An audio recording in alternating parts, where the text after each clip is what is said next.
Welcome to SouFLoTV again, everybody. It's your host with the most. So I have a little story here that I want us to talk about here on SouFLoTV. This is no new story. The story is out there in the Jamaican news, but I just want to hash it out with my audience and hear what my audience have to say about it. The story headlined by saying that 3 cops were held after allegedly kidnapping a 15-year-old and demanding $2 million ransom. You say, wait, 3 cops, 3 police officers.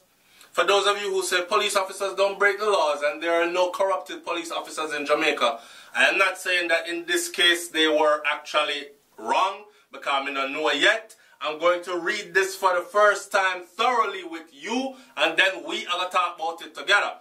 But the headline says 3 cops. Me always careful when I see the word allegedly. Alright? Now, the story goes, 3 police constables assigned to the Westmoreland Police Division were on... Big Brains, are your place this? Are your place the 3 thief in killing police them come from? Oh no, dirty down there. 3 police constables assigned to the Westmoreland Police Division were on Sunday taken into custody by members of the Major Organized Crime and Anti-Corruption Agency, known as MOCA, in connection with the kidnapping of a 15-year-old boy. The cops allegedly demanded a ransom of $2 million for the release of the boy, who was held with an illegal firearm. So, police catch a little boy with a firearm, right? And hold him for ransom. They didn't arrest him. They didn't go through proper procedures. They didn't turn him over to the department. They didn't, they took him and kidnapped him, brought him away to wherever. Let me continue to read the story. Reports are that about 10 p.m. Saturday night, the 3 policemen were conducting an operation along the Waterworks main road in Parish when they searched passengers on a minibus. So wait there. So in Jamaica, police can go up on one minibus go search people now. So you just take search in a public. So that's no different from what Rudolph Giuliani was doing in New York. That's no different from what Donald Trump is actually advocating for. The frisk and search thing, what I'm talking about, you see, you walking down the street in America, especially in New York City, and police just grab you or throw you up on the side or something. Spread them. And all of their crutches then gone. And if they don't find nothing, they push you along your way. That leaves room for a police officer to actually run up on you and actually plant something on you. You understand what I'm saying? But if you're looking at it from that angle. Anyways, reports are that about 10 p.m. Saturday night, the 3 police officers were conducting operations along Waterworks main road in the parish when they searched passengers on a minibus. So a minibus, public transportation, them go up and just go search people. So I need to hear from my Jamaicans if this has started happening. The police held the 15-year-old who was allegedly found in possession of an illegal firearm. Alright, so the police officers reportedly held the teen for about 10 hours and called his parents demanding $2 million for his release. The 3 officers were subsequently held by their colleagues. Alright, so, remember me tell you, say, in Jamaica, if your parents have money, or if you have money, then a lot of the times, I'm not talking about no little pure change. I'm talking about if you can let off some dollars. If you can let off some proper dollars to the right person, you see how much I'm going to ask for? $2 million. That's roughly 20,000 US dollars. 17,000 point something to 18,000 something US dollars. 20,000 US dollars if you go to some people, right? Not the average Jamaican does not have 20,000 US dollars sitting down somewhere where them can just go fork it out and say, hey, right? So, if you're one of them people there where you get caught with your illegal weapon, or my son get caught just like Powell, man, and him beat the Kajil Mays case, man, and we still await to hear the verdict now upon what's going to happen after with the whole gun thing. But anyways, if I have that money and my son is caught with a firearm, and police call me and say, yo, $2 million and we let him go, guess what's going to happen? Me I said, $3 million, you give me the firearm and give me my picnic. Everything disappear. 1 million a piece, a three owner. Don't talk. Now, some people might look at that and say, oh man, so you will actually be aiding and abetting a system that obviously is a failure, a system that is a disgrace to the country, and all that. The same kind of system that contributes to the corruption of I'm only one person. And in the grand scheme of things, all you can do is save yourself and your own. I've learned that the hard way. I'm not here to save everybody. I'm here to save who want to be saved. More than likely, I can only save myself and my children. So if it came down to that, that's exactly what I would do. Now, in this case right here, it turns out that other police officers who were honorary, they caught wind of what was going on, and they said, nah man, this can't happen. So they turned in or arrested the 3 officers. I can't see the 3 police officers them talk to each other. Yo, Johnny, what you think? Yeah man, your mother having money man. Your father a big man, you know, big businessman up so and so. How much you say?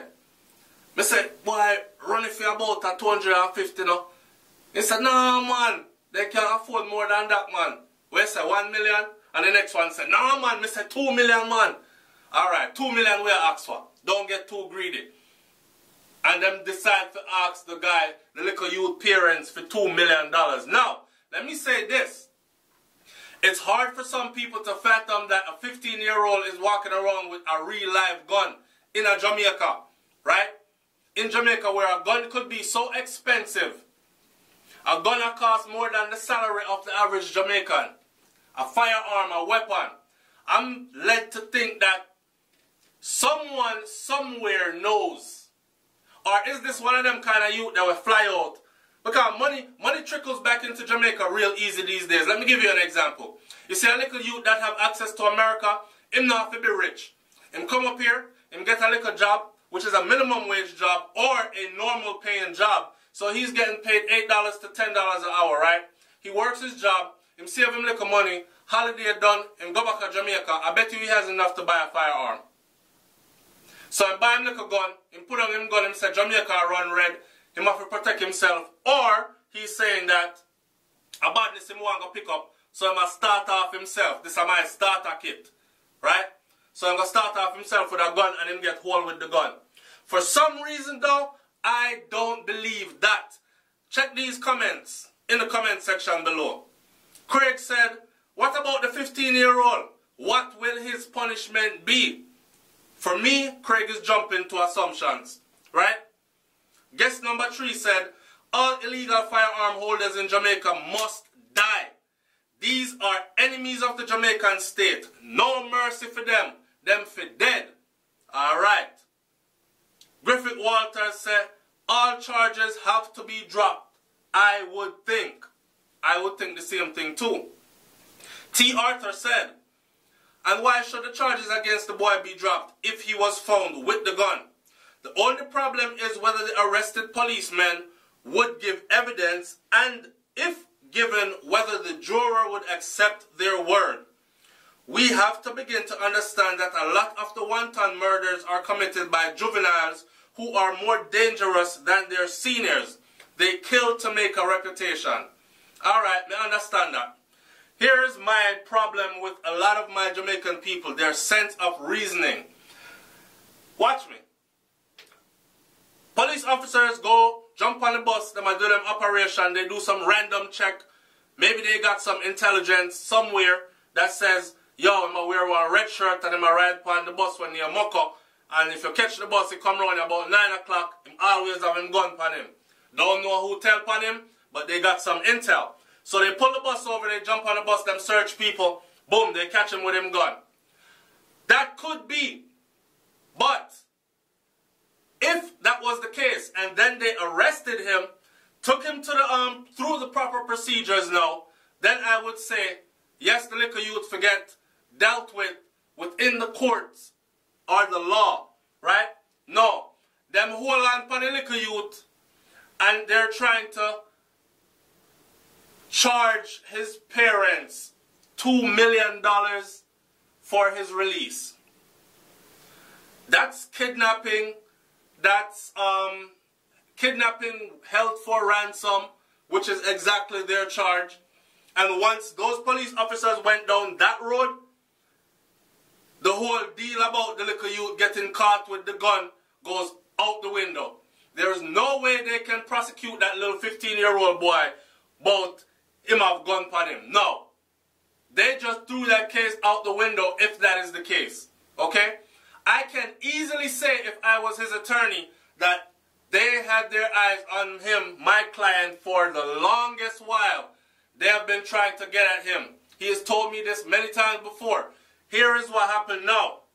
They actually saw an opportunity to search people on the bus. They picked my client out, planted a weapon on him because they thought that his family had money and would have no problem paying them $2 million for his release. But it did not work out that way. Plain and simple. There's no way they can charge this little youth. Am I blind to the fact that enough murders that are happening in Jamaica are happening by young juveniles who no doubt are way more cold and more vicious than say the older gangster them? See, gangster to us are something totally different from what the new generation or the young people them call gangster, you know. Rob old lady, shot her in her back, rape old man, pop off them purse a road, and beat up woman and dash for baby and them kind of thing there. Dash for woman and picnic one time, go through the house and everybody get bullet. That's young generation stuff. The older gangsters, the big man them, the grown man them, they have principles to this. You know what I'm saying? Women and children never get spray up. A man thing them they deal with. And other things in line with that. So I'm not blind to that fact. But I'm not going to throw that little youth here under the bus simply because of the way that the police officers handled this. In my book, in closing, I would say that the police officers need to be held to a higher standard. You are men and women of uniform. And you are the ones that are supposed to serve, protect, and set example. What kind of example this you are set when you hold somebody with a gun and you carry them gun hold them for ransom and I call the family to pay you $2 million to let them go? Where is due procedure? Where is the justice system supposed to kick in and do what it's supposed to do? Right? In other words, these police officers became criminals. Am I correct? Talk to us in the comment section and let me know, man. It's SouFLoTV. Like, comment, share, subscribe. I'm up out of here. Peace.